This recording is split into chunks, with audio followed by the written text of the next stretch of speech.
Fala pessoal, sejam bem-vindos, começando mais um vídeo com muitas informações importantes. Mas antes, eu peço para que você se inscreva no canal, deixe o seu like e compartilhe o vídeo com o máximo de pessoas. Giro na tela e notícias a seguir.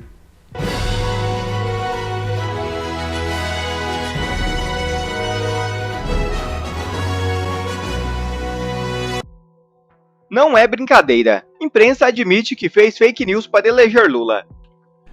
A imprensa acaba de admitir que mentiu descaradamente, que soltou fake news para eleger o Lula. Não tô brincando. 33 milhões de brasileiros. Quando eu falo isso, o que você se lembra? Dos 33 milhões de brasileiros que estavam passando fome no governo Bolsonaro. Pois é. Recentemente saiu vários estudos, inclusive do próprio IBGE, falando que nós tivemos a maior redução de pobreza na história do Brasil durante o governo Bolsonaro, diminuição de diferença de renda, distribuição de renda, milhões de pessoas saíram da pobreza, né, recorde histórico por causa do auxílio emergencial. E aí ficou meio que complicado, porque a gente lembra daquela história dos 33 milhões de brasileiros passando fome. Isso foi usado incessantemente, exaustivamente pela imprensa, pelo Lula, pela esquerda o tempo inteiro, como se no governo Bolsonaro as coisas tinham piorado.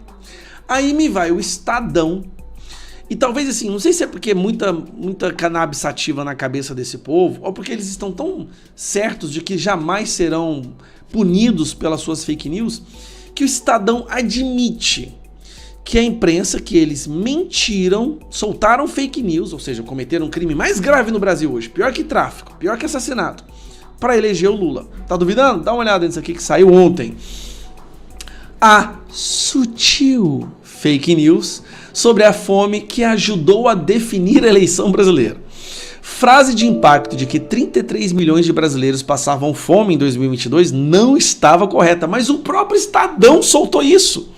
O conceito não era exatamente de fome, mas de insegurança alimentar. Presta atenção. Estadão, Folha de São Paulo, Globo, William Bonner, todo mundo soltou isso como se fosse a coisa mais verdadeira da história. 33 milhões de brasileiros passando fome. E aí agora a própria imprensa está dizendo que era fake news. Cara, é o cúmulo do absurdo. Para se chegar ao número cabalístico de 33,1 milhões do estudo do Pensam, que é um instituto esquerdista que fabricou números para ajudar o Lula. Os entrevistados precisavam responder positivamente entre novembro de 21 e abril de 22. Em plena pandemia da Covid, há uma pergunta como essa. Nos últimos 3 meses, algum ou alguma morador de 18 anos ou mais de idade alguma vez sentiu fome, mas não comeu porque não havia dinheiro para comprar comida? Ou seja, o que a pesquisa testou foi a existência de 33,1 milhões de brasileiros estimados que, em pelo menos um dia em 3, deixou de se alimentar por dificuldades financeiras. O conceito não era exatamente de fome, mas de insegurança alimentar. Olha que absurdo. Agora que eles colocaram um criminoso na presidência, mas talvez estão vendo que esse cara está destruindo o Brasil, envergonhando a nossa nação, eles vão e admitem abertamente que soltaram uma sutil fake news para eleger o Lula. Quantas outras sutil fake news foram publicadas, foram produzidas, fabricadas pela imprensa para fomentar uma suposta rejeição ao Bolsonaro, que ele estava à frente de um governo fracassado ou incompetente? Quantas outras? Leite moça, das joias, imóvel no exterior, o que mais? Reunião com o embaixador, golpismo, quais outras sutil fake news foram produzidas pela extrema imprensa brasileira? Quais outras? Porque eles estão admitindo que alteraram a informação para... Tá aqui, ó. Definir a eleição brasileira. Eles queriam definir, tá definido. O candidato deles foi eleito. Mas, cara, é assim, é vergonhoso para nós.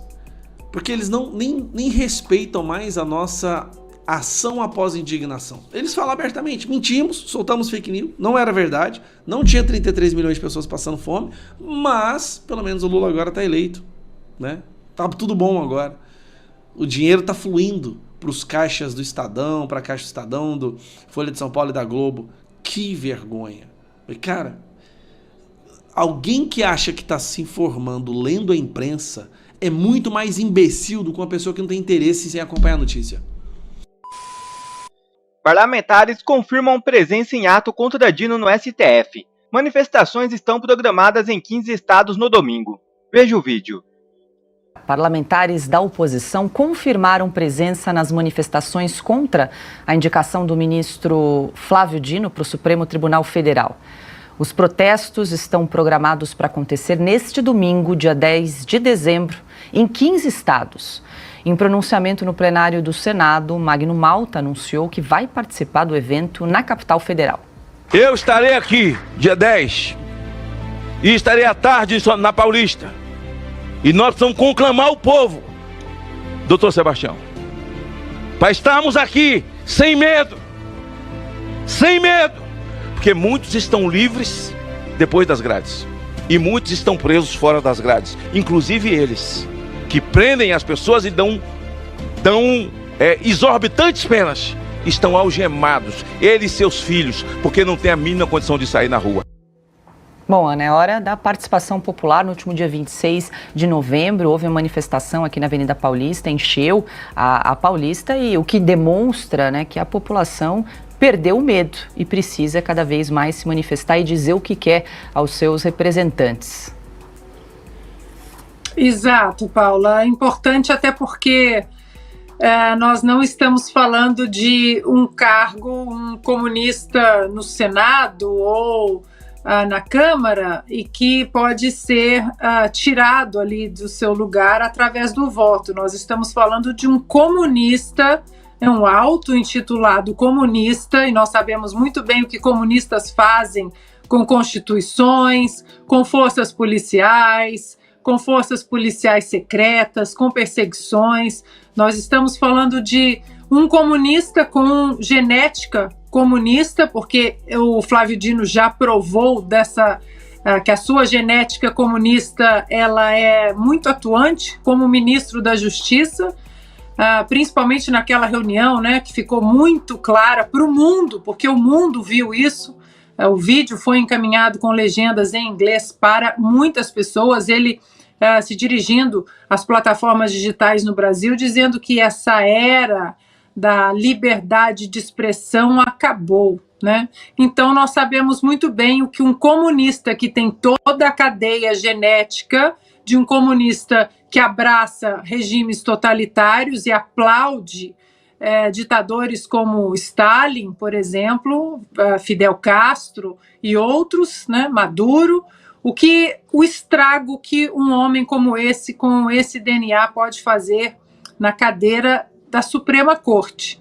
Então é preciso que as pessoas continuem. Agora perdemos, né, o medo, muitos estavam com medo, com uma ressaca política também, mas é importante que as pessoas não apenas compareçam às ruas, mas também que façam pressão nas redes sociais dos senadores, nos telefones oficiais, nos e-mails, né, dos gabinetes. Essa pressão não é apenas um direito que nós temos, mas um dever para evitar uma catástrofe ainda maior no Supremo Tribunal Federal. Manifestando aqui no chat em relação à importância dessa manifestação, Augusto, Gilmar Torres da Silva disse: estou mandando e-mail todos os dias para todos os senadores. Essa também é uma ação muito importante, né? Lembrando que dia 13 ficou marcada a sabatina do Flávio Dino. É sempre saudável. Isso o povo na rua é uma prova de saúde da democracia e é sempre um começo. Toda série de manifestações, essa é uma série, precisaremos de uma série, ela começa com determinadas dimensões e vai crescendo. Vai crescendo. Foi assim sempre, no mundo inteiro e no Brasil também. E é isso que é preciso ter em mente. Eu realmente não dou muita importância a figuras conhecidas que aparecem ou que discursam. Eu gosto de ver o povo na rua, porque é essa pressão popular que muda tudo. Aliás, não tem ninguém para que seja apoiado, né? Tem os presos, a serem libertados. Não há nenhum político aí que vá pensar em lucrar com isso aí. Não é uma manifestação a favor de... Não são manifestações favoráveis a um candidato. Não se está reivindicando a vitória de uma candidatura. O que se está reivindicando é o respeito à Constituição. É a volta da liberdade, que já não há. É a volta do Brasil ao pleno regime democrático, que dispensa adjetivos. Terá de democracia relativa, não. É a volta da liberdade, como diz a carta ao leitor na revista Oeste desta semana, e como reiteram os artigos e colunas e reportagens da revista. É isso que a gente quer, democracia. É o que não querem os manifestantes esquerdistas do PT, doentios, que não toleram a opinião contrária, como mostrou o vídeo. Esses são outra coisa. Esses são perigosos. Os que se manifestam em favor da liberdade, quero ver se o Supremo ou essa justiça eleitoral injusta, parcial, tem coragem de proibir uma manifestação a favor da liberdade. Deputado mais votado é caçado no RN e sai no tapa com esquerdistas que invadiram supermercado. É isso mesmo. O deputado estadual mais votado nas eleições de 2022 no RN, caçado após as eleições, Wendel Lorgatixa, saiu no tapa ao enfrentar manifestantes do MBL que invadiram um supermercado na zona norte de Natal. Wendel, que é pré-candidato a prefeito de Natal, teve que ser contido por policiais que estavam presentes no local. Nicolás Maduro assina decretos para tornar Esequibo um estado venezuelano. Ditador pediu o apoio da população para avançar em paz rumo ao objetivo de ter uma Venezuela completa. Nicolás Maduro, ditador da Venezuela, assinou nesta sexta-feira mais 6 decretos para incorporar Esequibo e transformar o território guianiense em estado venezuelano. Através das redes sociais, o mandatário pediu o apoio da população para avançar em paz rumo ao objetivo de ter uma Venezuela completa. Assinei os decretos oficiais para o desenvolvimento e defesa do novo estado da Venezuela, Guiana Esequiba. Peço a bênção do Criador e todo o apoio do povo venezuelano e da Força Nacional Bolivariana para avançar em paz rumo ao grande objetivo, que nossa Venezuela permaneça em seu mapa completo e siga seu caminho de glória e união, escreveu Maduro em sua conta no X. O movimento de Maduro acontece um dia depois dos Estados Unidos anunciarem exercícios militares na Guiana, fazendo com que a Venezuela encarasse o ato como uma provocação. Com a escalada na tensão, o Conselho de Segurança da ONU realizou uma reunião a portas fechadas para discutir o conflito. O encontro foi solicitado pelo governo guianiense, que expressou a necessidade de uma reunião urgente para abordar o assunto. O mesmo fez a Organização dos Estados Americanos, que convocou o encontro e classificou as ações venezuelanas como agressivas e ilegais. Já o Brasil, que faz fronteira com os dois países envolvidos, pede que a situação seja discutida de maneira diplomática. Ontem, o presidente Luiz Inácio Lula da Silva afirmou que a América do Sul não precisa de uma guerra. Já o ministro da Defesa, José Múcio, disse estar atento para que o Brasil não seja utilizado como instrumento de um incidente diplomático que envolve os dois vizinhos. Globo surta com sucesso de Bolsonaro na Argentina. Veja o vídeo. Me dá um prazer tão grande quando eu vejo a imprensa, principalmente a Rede Globo, revoltada com o sucesso do Bolsonaro, mesmo depois de tudo que eles fizeram contra ele, depois da inelegibilidade, da perseguição, e ver que eles ficam revoltados com o fato do Bolsonaro continuar crescendo no apoio popular, é um prazer inenarrável. Bolsonaro foi para a Argentina a convite do Milei para participar da posse dele. A imprensa bateu, soltou matéria dizendo que Bolsonaro não encontraria o Milei. Encontrou. Depois, a gente organizou uma comitiva de mais de 30 parlamentares para acompanhar Bolsonaro nessa viagem. A imprensa bateu também, disse que eles iriam lá chupar dedo. Sim, essa foi a matéria. Chupar dedo, pois os 30 parlamentares encontraram com o Milei e vão participar da comitiva num lugar privilegiado. Depois o Bolsonaro anda nas ruas da Argentina e consegue mobilizar mais pessoas pedindo foto, apoio, declarando apoio, do que o Lula conseguiria se andasse nas ruas do Brasil. Se andasse, porque ele não anda. Ele sabe que é rejeitado, ele tem que andar fora do Brasil. E quando ele vai para fora, ninguém nem sequer o reconhece. Mas, lembrando, Bolsonaro perdeu as eleições. Pois bem, eles estão num nível de revolta, de um ódio, uma bile tão tóxica, que aquela jornalista, eu não lembro o nome, Cantanhade, chegou a falar que Bolsonaro é um zero à esquerda. Cara, isso só mostra o tanto que eles estão revoltados. Dá uma olhada nisso aqui.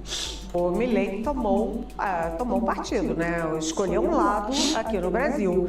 E é curioso, porque ele está recebendo com todas as honras um ex-presidente que não tem mandato e é inelegível por 8 anos. Ou seja, vamos dizer, em bom português, o Bolsonaro, do ponto de vista político, é um zero à esquerda. O nível de emborrecimento desse pessoal é tão grande que nenhuma frase ela se contradisse completamente. Eu vou te explicar por quê. Ela fala que é um ex-presidente sem mandato inelegível. Mas mesmo sendo um ex-presidente sem mandato inelegível, ele foi convidado para a posse do presidente da Argentina, leva centenas de pessoas para as ruas na Argentina, levou uma comitiva de 30 parlamentares, onde quer que ele vá, ele leva milhares de pessoas para as ruas, sempre que ele aparece nas redes sociais, são centenas, milhões de visualizações, e aí na sequência ela vira e fala assim, é um zero à esquerda político. Politicamente ele é um zero à esquerda. Bolsonaro consegue mobilizar mais pessoas, engajar mais pessoas do que o seu presidente, dona Cantanhade, né? Que você fez campanha para ele. Como que o cara pode ser um zero à esquerda politicamente, se onde ele encosta, a pessoa que ele encosta é eleita, vai eleger mais de 1000 prefeitos agora no ano que vem, para sua tristeza, com certeza você vai aparecer aí falando mais besteira de novo. Então como que pode um cara que é politicamente um zero à esquerda ser convidado para a posse do segundo maior país aqui da América do Sul? Me explica isso. Você está entendendo que você se transformou num zumbi ideológico? E é triste ver uma pessoa da sua idade, com tanta experiência no jornalismo, falar uma besteira dessa, uma antítese, né? Uma contradição dentro da mesma frase. Portanto, é uma postura ideológica, né? Eles querendo ali movimentar, aquecer uma tal de uma extrema-direita. Extrema-direita. Então você está me falando que a maioria do Brasil hoje é extrema-direita. Da Argentina é extrema-direita. Se discordar da senhora, é extrema-direita. É isso? Mas então se a extrema-direita tem esse volume todo na sociedade e o Bolsonaro consegue mobilizar todas essas pessoas, como que ele pode ser um zero à esquerda? Aqui no continente. Então hoje eu vi imagens do Milei com o Bolsonaro, as gargalhadas, rindo, e uma turminha atrás, Bia Kicis. Bia Kicis? Não é Bia Kicis, não? Sabe nem o nome dos deputados? Deputada federal, aí tinha o... Gente, eu quero que vocês prestem atenção. Olha que coisa horrorosa. Olha que pessoa que abandonou completamente fatos, realidades, não se importa em falar o que realmente acontece, só quer enfiar a goela abaixo a sua ideologia. Eduardo Bolsonaro, eu até me lembrei. Vamos ver o que ela se lembrou. Puxa, Eduardo Bolsonaro, deputado, aquele que quase foi, embaixador brasileiro no Washington. E agora, como ela não sabe o que ela vai falar mais, mas ela entende que ela tem que bater na situação, porque é vergonhosa mesmo, né? Para eles, o Bolsonaro ter tanto apoio, ela fica falando enfim 10 mil vezes, presta atenção. Aqueles de sempre, né?